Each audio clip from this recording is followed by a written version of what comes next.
বৌদি নাও, মা বলেছে এই ভেন্ডিগুলো তাড়াতাড়ি কেটে দিতে। হ্যাঁ বোন, আমি না এক্ষুনি অনেকগুলো আলু কেটে আসলাম, আমার হাতটাও কেটে গেছে, তুমি একটু কেটে দাও না বোন। শোনো, মুখে মুখে না এত বেশি তর্ক করবে না, নইলে এক্ষুনি মাকে গিয়ে বলে আসো। আরে না না না না, আমি করে দিচ্ছি। তর্ক কখন করলাম? যত সব। সরো তো সরো, ওখানে আমি বসবো।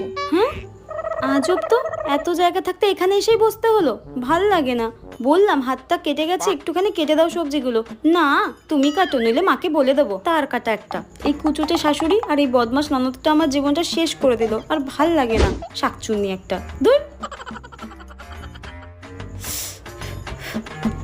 দূর, পাশে বসে বসে ফোন ঘেটেই চলেছে, ভাল লাগে না। বোন এই নাও, হয়ে গেছে। এটা কি করেছি আমি? আজকে আমি শেষ। তোমাকে আজকে আমি